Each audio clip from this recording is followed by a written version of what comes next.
E aí, queridos rubro-negros, bem-vindos a mais uma reação do nosso Flamengo. Bom, ontem, como eu falei, teve um encontro lá no Conselho Deliberativo do Flamengo e tudo mais, e o BAP esteve lá para apresentar os números espetaculares do Flamengo em 2025 e, como se não bastasse, projetar um ano de 2026 ainda melhor. É o Flamengo absolutamente dominante no futebol brasileiro, não sei o que vai sobrar para os outros. Tem até reportagem do Rodrigo Matos. Por que BAP entende que o Flamengo tem que aumentar a sua dívida? Ele entende.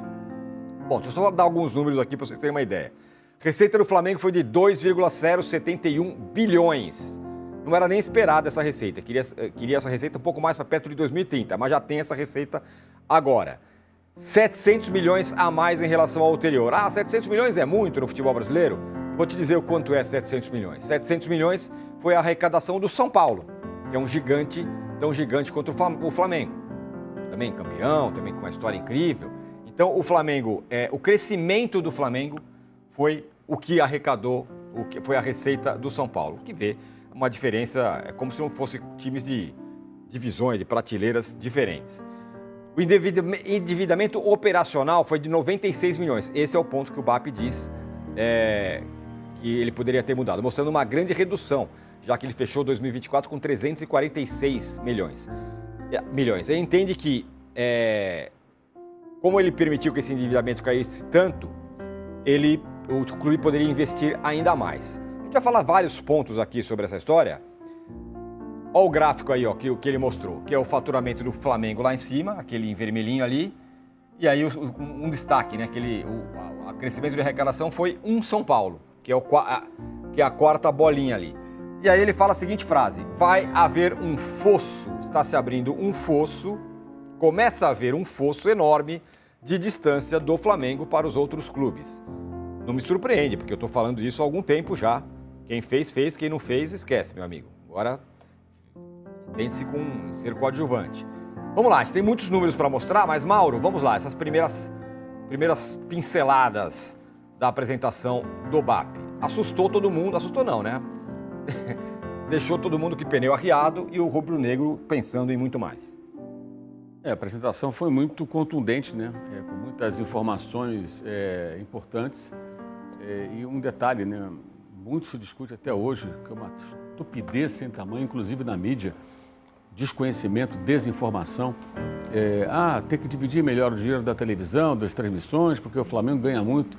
Quinta receita do Flamengo é o dinheiro de TV. Quinta, no ranking que ele apresentou ontem. Atrás de publicidade, dinheiro de bilheteria, venda de jogadores e sei lá mais o quê. É a quinta do ranking. Ou seja, o Flamengo cada vez menos depende, né, do dinheiro. Ele é importante, claro, mas não é o que puxa esse faturamento para esse nível tão elevado, né? Isso já mudou muito, já vinha mudando há algum tempo. Acho que não chega nem a um quarto do faturamento o dinheiro dos direitos de transmissão. Então, quando se discute, inclusive, como se discutiu, um percentual que dá 2,5% do faturamento do clube, talvez até menos hoje, daquela briga com a Libra, tudo que se falou, aquilo tudo, para mim, assim, é desconhecimento, ignorância ou tentativa de vender narrativas que não correspondem à realidade. É como se aquele fosse o fator preponderante para um ter uma condição melhor do que outros, quando, na verdade, tem uma série de razões que levam a isso, né? Houve uma organização. O Flamengo, aliás, há quem tema, ou não acho que teme, não. Há quem torça. Meta os pés pelas mãos para dar tudo errado. Difícil, amigo, muito difícil. O Flamengo tem uma lei de responsabilidade fiscal desde abril de 2015. Os dirigentes podem responder, inclusive, com seus próprios bens, se por acaso eles forem agirem, digamos assim, de forma que venha a levar o clube a ter problemas sérios, né? Por desonestidade, por incompetência. Má gestão, né? Entre outras questões, pode haver afastamento. Então, existe um estatuto que protege, pode acontecer, eventualmente pode acontecer. Eu sempre digo, depois que destruíram o Manchester United, praticamente qualquer clube pode estar sujeito a um terremoto desse. Mas é bem mais difícil, bem mais difícil. E as pessoas que estão lá, houve cisões, né? Mas o BAP e outros, tantos que com ele estão nessa gestão, estavam lá em 2012, 2013. Sabe, é o mesmo grupo, com algumas cisões, mas a ideia é a mesma. Então, é muito difícil que isso mude. Pode ser que mude e tal. As pessoas têm o direito de torcer para que isso aconteça, porque ao invés de torcer e cobrar para que os outros se organizem, subam, né, galguem parâmetros, como diria Lazzaroni, muita gente prefere torcer para que o que está em cima caia, para ficar todo mundo na vala comum. Porque o potencial de alguns clubes brasileiros é para chegar perto disso aí. Alguém tem dúvida de que o Corinthians poderia estar hoje aí brigando com o Flamengo para ser o clube de maior faturamento, pelo potencial que tem, maior torcida no maior mercado do Brasil? Mas a gestão é a antítese disso que vem sendo feito no clube carioca. Então, de fato, é uma distância que tende a aumentar. Pelo que a gente viu ontem, assim, os números são realmente impressionantes, porque não se imaginava atingir tão rapidamente, como você falou, aí, essa casa dos 2 bi. E com relação à dívida, o que acontece? O que ele defende, que o Flamengo pode contratar mais. Contratar é se endividar. Mas o Flamengo pode fazer dívida. Aliás, é uma coisa também sempre importante dizer. O problema nunca é fazer dívida. Você pode fazer uma dívida. Você pode, por exemplo, comprar um carro. Se você consegue pagar as prestações do carro, não é um problema. É uma dívida, mas você está pagando. Você tem dinheiro para pagar. Você ganha um valor X por mês e aquela prestação cabe no seu orçamento. Problema nenhum. Um apartamento, pagar por uma viagem, tudo isso é dívida. Que a pessoa faz, o clube pode fazer a dívida para contratar um jogador, para melhorar o seu centro de treinamento, para fazer uma melhoria aqui ou acolá, né? Especialmente quando ele tem aí uma situação de total controle. Não deve salário, não está devendo outros clubes, pelo contrário, tem dinheiro para receber. Então, quando você vê, por exemplo, houve enfrentamento, Flamengo Internacional numa Libertadores esse ano, vê essa situação do Flamengo e vê a situação do Inter, que não paga o Thiago Maia até hoje, olha só, não consegue pagar um jogador, gente. Aí vai vender o Vitão para o Cruzeiro, vai receber o dinheiro, vai pagar o Thiago Maia? Não sei, talvez não, né? Não pagou até hoje, né? Então, assim, são gestões muito diferentes, muito distantes. Citei só um exemplo, você poderia pegar vários aí, que fazem com que esse abismo vá se criando e a tendência, de fato, é que ele aumente com relação à maioria dos clubes. Olha, só alguns pontos sobre isso. Bom, o Mauro citou a questão do Internacional e para dar uma medida de como está o Flamengo e como estão os outros, o Abel Braga, numa entrevista agora que ele deu lá, de apresentação dele como o cara lá do futebol, né, o chefe do departamento, falou assim, não quero ouvir falar em dinheiro, dinheiro vai aparecer, aqui o Inter é grande e tudo mais, dinheiro vai aparecer, não sei como, se vão plantar alguma árvore de dinheiro no Internacional, o que vai acontecer? Esse é um ponto. Mas eu acho que, assim, tem tudo a ver com a gestão do Internacional. É isso. Esse discurso combina com a gestão do Internacional. Né? Exato. Tá tudo em casa. Dinheiro vai aparecer, porque a camisa, porque o Inter e tal, veremos. E sobre dívida, né, que o Flamengo diminuiu muito sua dívida e pode se endividar mais, tem uma comparação interessante, né? O Palmeiras tem uma dívida que não é baixa, mais ou menos parecida com a do São Paulo até. Que é diferente. A dívida do Palmeiras é justamente a que o Mauro falou, de jogador, exatamente. De comprar. O aí que eu ia chegar. A dívida do São Paulo é com o banco que tem que pagar amanhã. A dívida do Palmeiras, o Palmeiras arrecada, o Palmeiras se vira. Só que o São Paulo paga de juros bancários, não isso, exatamente. O São Paulo paga de juros o que o Palmeiras investe no ano na base. Um negócio. Então, assim, o problema não é a dívida, é o perfil da dívida, né? É o que você tem, como você vai pagar e como você consegue arcar com essas questões. Então, você citou o Palmeiras como exemplo, o Palmeiras tem uma dívida estruturada em 4 anos de 800 milhões, só que são 4 anos e que você vai recebendo ano a ano e você, obviamente, em 2026, o Palmeiras não vai investir o que investiu em 2025. Então, é algo estruturado e de acordo com o que você vai receber, sem o que é o principal, o que mais ferra os clubes aqui no Brasil, é adiantar o dinheiro de 26, 27, 28 para pagar 25. Isso que é o problema, porque aí o clube chega no dito ano, 26, por exemplo, e não tem o dinheiro para pagar e aí vai ter que adiantar de 27 e aí vira uma bola de neve. A gente viu isso acontecendo, acontece há muito tempo. O Internacional, citado pelo Mauro, adiantou dinheiro de televisão. Lá atrás, o Corinthians adiantou dinheiro quando renova com a Nike. E por aí vai. E esse é o tipo de coisa que prejudica a próxima gestão. Por quê, né? A gente tem isso muito no Brasil.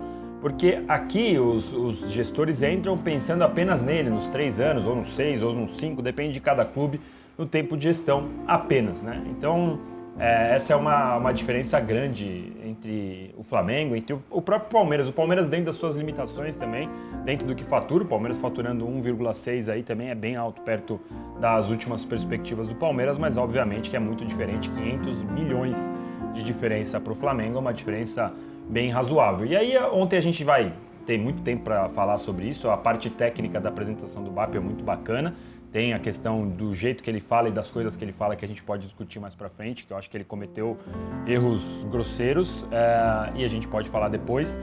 E na questão, eu penso diferente do Mauro, justamente por ser quinto item no faturamento do Flamengo, que o Flamengo poderia pensar numa forma da questão do produto, que a gente já discutiu por muito tempo, de distribuir melhor e não de pensar em ganhar cada vez mais na televisão. Ele tem outras milhões de formas para ganhar cada vez mais do que todos os outros concorrentes. Mas o Flamengo já fez isso, Danilo, você sabe disso. Da gestão do Landim para agora, quando o Landim assina com a Libra, o Flamengo passa a ganhar bem menos. A questão é outra. A questão é que não houve concordância com relação à distribuição de um determinado percentual. E simples assim, não houve uma assinatura concordando e aí surgiu todo esse imbróglio. Mas isso é uma gota dentro de uma piscina. Não é por isso que o Flamengo tem mais. E o que eu quero dizer é que não é esse o fator preponderante. Como já foi dito e repetido, até hoje é repetido. Como se a televisão, ou não a televisão, os direitos de transmissão, que não é só a TV, né? Hoje em dia, o streaming também, fosse o fiel da balança. Não é mais. Só com a Betano o Flamengo ganha mais já. Exato, não é mais, exatamente. Então, assim, as pessoas têm que entender o que está acontecendo. A questão é o seguinte, cara, isso tudo custou, teve o remédio amargo. Ninguém quer tomar o remédio amargo. Aí é difícil, irmão. Aí é difícil. Sabe, eu já vi gente em outra rede social falando, não, em 2013 o Flamengo dava calote. Não, em 2013 estava devolvendo o Wagner Love, dispensando o Dorival, cortando na carne, pegando dinheiro da Adidas que recebeu de luvas do contrato, indo lá pagar a dívida com o governo. É isso que estava sendo feito. Então, assim, custa, né? O Flamengo viveu na vida louca até a Patrícia Morim. Dali rompeu, acabou. Agora, porque tem duas coisas que são necessárias. É necessário que você tenha gente com essa boa intenção e gente qualificada também, né? Não adianta só o cara querer fazer. Tem que se cercar também de pessoas. O próprio Palmeiras, quando passou por reestruturação, não foi o Paulo Nobre com a varinha de cordão do Mago Merlin e o dinheiro dele. Ele contratou pessoas. O Flamengo hoje tem pessoas em cargos importantes, executivos, para tocar o barco. Até ontem uma pessoa do clube falou uma coisa interessante. Falou que a equipe de 2013 era uma equipe de contenção, para conter gastos. E hoje eles trabalham mais no sentido de, digamos, criação, para gerar receitas e alavancar a receita do clube. Ou seja, perfis diferentes de profissionais. Agora aperta o cinto, agora não. Agora eles têm que fazer essa máquina gerar mais dinheiro. Durante um evento de apresentação dos resultados financeiros do Flamengo em 2025, realizado na última terça-feira, o presidente Luiz Eduardo Batista atacou com ofensas pessoais uma jornalista da Globo que havia feito críticas à forma como a atual gestão trata o futebol feminino do clube. Ao comentar o tema, o dirigente destacou o crescimento de audiência da modalidade, mas afirmou que a comparação com o futebol masculino ainda é desigual. Segundo ele, as emissoras de televisão ficam com a maior parte dos lucros dos pacotes de marketing e não repassam os valores aos clubes. Na sequência, o presidente proferiu uma ofensa direta a uma profissional da emissora, sem citar o nome da jornalista, ao questionar as críticas feitas à gestão do Flamengo no futebol feminino. Após a repercussão, a Globo se manifestou em nota. A emissora repudiou o ataque e classificou como um ataque gratuito e misógino contra uma de suas profissionais e reafirmou o respeito às mulheres e às opiniões críticas, desde que não sejam ofensivas ou insultosas. De acordo com manifestações nas redes sociais, a ofensa teria sido direcionada à jornalista Renata Mendonça, comentarista da Globo e especialista na cobertura do futebol feminino. Ela havia criticado, meses antes, a estrutura oferecida pelo Flamengo às jogadoras da equipe profissional.